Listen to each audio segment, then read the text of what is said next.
कि सूबे से अटैक किया है, और जो उसके मैंने मनाजर देखे हैं, जो हवाई उसके जो मनाजर बनाए गए, जो जिस तरीके से आंसू गैस फेंकी जा रही थी, आपका क्या ख्याल है इसको भारत और इसके जो दूसरे एससीओ के जो मेंबर हैं, आपका क्या ख्याल, उनकी एजेंसियां नहीं देख रही इनको? सदर आसिफ अली जरदारी, वजीर आजम शहबाज शरीफ, सदर नून लीग नवाज शरीफ, मौलाना फजलुर रहमान और बिलावल भुट्टो जरदारी और नायब वजीर आजम इसहाक डार की मुलाकात। चीनी बाशिंदों पर हमले और तरक्की दुश्मन अनासिर के खिलाफ क्वेटा में सिविल सोसाइटी का एहतजाजी मुजाहरा जारी है। इस पर कि वो क्या स्ट्रेटजी रही कि उन्होंने ये नहीं होने दिया, कैसे अवॉइड किया ये मीटिंग, ये उन्होंने एक शेयर किया है, अपनी दास्तान सुनाइए, वो आपके सामने रखेंगे।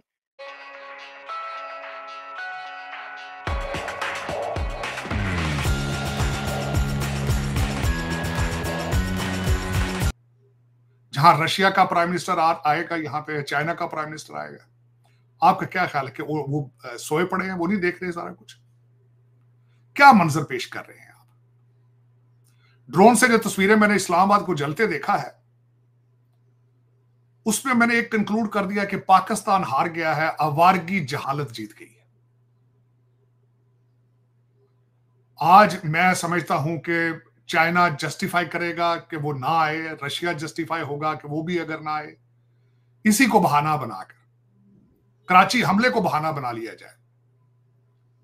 12 एम्बेसडर्स के ऊपर जो हमला किया गया है अगले दिन, अगर उसको वजह बना लिया जाए, आपका क्या ख्याल है? मैं हर जी शऊर, मैं ये अवारा लौंडे लपाड़ों से नहीं, जो आपके सेक्रेटरी एस्टेब्लिशमेंट के जो ऑक्सफोर्ड और हार्वर्ड से पढ़ के गए हैं, मैं उनसे पूछना चाहता हूं, आपका क्या ख्याल, उनको आना चाहिए यहां पे आज?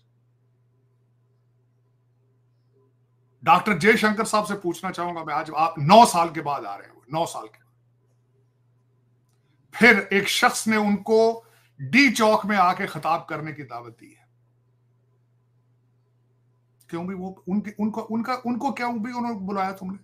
ये उनका प्रॉब्लम है कि अगर तुम अकल तुम्हारी खत्म हो चुकी है, तुम बिल्कुल आउट ऑफ माइंड हो, तुम अगर पागल हो चुके हो, तो उसमें डॉक्टर जयशंकर को क्यों बुला रहे हो अपने घर पे? उनके पास क्या हल है तुम्हारे जिनों का, जिनों के साथ जो चलाते काले बकरे? क्या डॉक्टर जयशंकर काले बकरों पे बिलीव करता है, जो आप जिनके जरिए आप 4 साल हुकूमत चलाते रहे हो? डॉक्टर जयशंकर को इस कैलिबर का समझते हो? आगे तुम्हारे कालों वाले बकरों वाले आके जलसों में वो आके तुम्हारे ऊपर तकरीर करें और एड्रेस करें, तुम उन्हें कहते रहो कि आओ यहाँ पे हमारे डेमोक्रेटिक प्रोसेस का हिस्सा बनो, और जाके मुर्शद से पूछो उसने कौमी असेंबली से रिजाइन क्यों दिया था? वो डेमोक्रेटिक प्रोसेस था? वो पंजाब असेंबली से जो इस्तीफे दिए गए थे, वो डेमोक्रेटिक प्रोसेस था? आज वो कहता है मैंने सियासतदानों से बात नहीं करती, मैंने अपने वालिद से बात करनी है। मैं कोड उसकी बात करना चाहूंगा। कहते थे जनरल बाजवा वालिद होता है, आर्मी चीफ वालिद होता है। वो कहता है मैं छोटे बच्चों से बात नहीं करूंगा, अपने बाप से बात करूंगा। आज तड़प रहे हो आपके, मेरा बाप हमें गोद उठा ले। चीमा साहब, देखा जाए तो इस वक्त जो चंद मैं वाकयात पेश करना चाहूंगा, इनको देखते हुए आपका फ्यूचर जीरो, नेगेटिव। अब वो किस तरह है? चीमा साहब, अगले दिन जो अरेस्ट किया गया, 200 अफगानी यहां पे आए, 200 अफगानी अरेस्ट किए गए हैं, जिनके पास असला भी सुलह मौजूद था। आज नजम सेठी, आज मेरा ख्याल है नजम सेठी साहब या किसी और जर्नलिस्ट ने यह भी आज दावा किया है कि लोगों को हदायत दी गई थी कि पेट्रोल लेके जाओ और डी चौक पे जाके आग लगा दो, चाहे पुलिस वाला नजर आए तो पुलिस वाले को आग लगा दो। चले चीमा साहब, उसके बाद मुझे यह बताएं कि इस बंदे को किसने इख्तियार दिया था कि 50 गाड़ियां फायर ब्रिगेड की और सरकारी क्रेनें यहां पे लाई जाए? अगर पेशावर में किसी चीज को आग लग जाए, एम्बुलेंस से लेकर आ गए हो कौम के खर्चे पे। अब वो 50 गाड़ियां जो है आपकी इस्लामाबाद पुलिस ने पकड़ ली, वो वापस नहीं जा रही। चीमा साहब, 38 गाड़ियां एक्साइज डिपार्टमेंट ने वजीर आला हाउस को दी हैं, जो उनके हवाले की गई थी, जिसमें कुछ सरकारी गाड़ियां हैं और कुछ गाड़ियां जो है जो वो नॉन टैक्स पेमेंट में होती हैं, वो दी गई थी। 38 गाड़ियां जिनको इनके लौंडे लपाड़े माले गनीमत करके उड़ाते आए यहां पे लेके गाड़ियां। कोई उसका जवाब दे है? IMF आज मैंने आपको बताया था चीमा साहब, मैं IMF के ऊपर केस करूंगा या अमेरिका में, वॉशिंगटन DC में। आज वो आंखों से अंधे हो रहे हैं, देख नहीं रहे वो ये क्या हो रहा है उस मुल्क के अंदर। क्रेने लेकर कहां जा रहे हैं, IMF के पैसे, इस कौम के पैसे किन चीजों पे खर्चे किए जा रहे हैं। एम्बुलेंसों को सरकारी खर्चे पे ले जा रहे हैं और IMF वाले पैसे दे रहे हैं उनको। अमेरिकन टैक्स पेयर्स का पैसा इन लोगों को दे रहे हो तुम।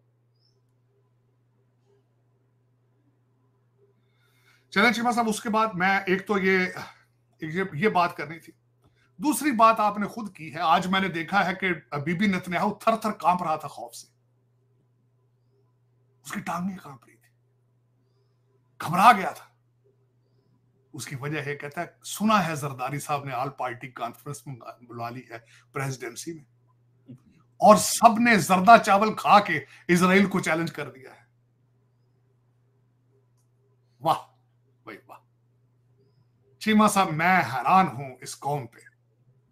और फिर ये हुआ है कि जो APC हुई है गाजा पर, पैलेस्टीन पर, उसमें क्या हुआ है, उसके ऊपर जो मलिहा लोधी हैं वो बोल पड़ी हैं, फट पड़ी हैं कि ये क्या था, वो भी आपके सामने रखेंगे। और जाकिर नाइक ने एक और, वो वैसे तो कहते हैं पंजाबी में कि चवली मार दी है, लेकिन हम वो नहीं बोलेंगे उनके लिए, लेकिन जो उन्होंने कहा है ना, वो चवली से कहीं बहुत आगे की चीज है। उन्होंने क्या बात की, बड़ी सीरियस बात है, उस पर हम बाद में आते हैं। पहले ये तो पहली खबरों पर जरा कर लेते हैं कवर।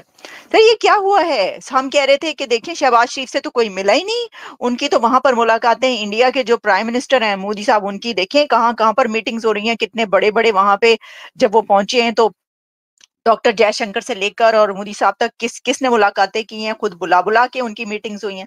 सर आपको पता है कि शहबाज शरीफ से तो नेतन्याहू मिलना चाहते थे, बल्कि वो मिलना चाहते थे या नहीं मिलना चाहते थे, लेकिन एक जगह ऐसी थी जहां पर दोनों का आमना सामना हुआ और दोनों एक दूसरे की आंखों में आंखें डालकर देख सकते थे। और हो सकता है कि नेतन्याहू कहते कि हमें तो आप ही का इंतजार था शहबाज शरीफ साहब, आप कहाँ रह गए थे, आपके बगैर तो हमारा जो है वो कुछ नहीं हो सकेगा इस मसले का हल, हमें आपकी जरूरत थी, आप कहाँ रह गए। तो इससे पहले कि नेतन्याहू शहबाज शरीफ से ये अल्फाज कहते, शहबाज शरीफ ने सोचा कि मैं कैसे अवॉइड करूं कि मेरी मुलाकात जो है वो नेतन्याहू से ना हो सके। अब सोचें भाई, देखिए कितने बड़े कंट्री का प्राइम मिनिस्टर जो है वो अगर किसी से मीटिंग नहीं करना चाहता, आपको पता है कि गजा के ऊपर क्या स्टैंड है पाकिस्तान का, तो वो सोच रहे होंगे कि मेरी अगर नेतन्याहू, वो सोच रहे थे कि नेतन्याहू आए और वो बढ़ के भागे भागे आए, मुझसे गले मिल लिए या मुझसे हाथ मिलाया कि देखें पाकिस्तान के प्राइम मिनिस्टर तशरीफ लाए हैं, वाह मेरी तो कभी मुलाकात नहीं हुई सर, मैं आपसे मिलना चाहता था, मेरी तो देरीना ख्वाहिश थी, जिंदगी भर की ये मेरी डिजायर थी, वो आज पूरी हो रही है, मैं आपसे मिलना चाहता था। तो शहबाज शरीफ ने सोचा फिर मैं क्या करूंगा, तो उन्होंने ये शेयर किया है कि देखिए फिर उन्होंने क्या स्ट्रेटेजी बनाई, कैसे नेतन्याहू से शहबाज शरीफ का आई कांटेक्ट ना हो, इसके लिए उन्होंने क्या किया है, जरा आप उन्हीं की जुबानी सुनिए और देखिए।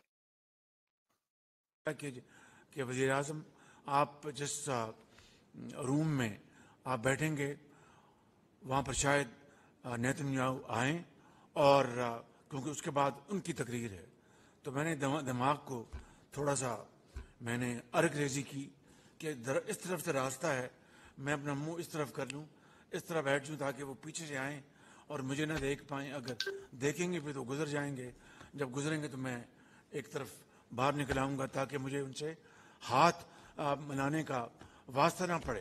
तो अल्लाह की शुक्र है कि वास्ता नहीं पड़ा।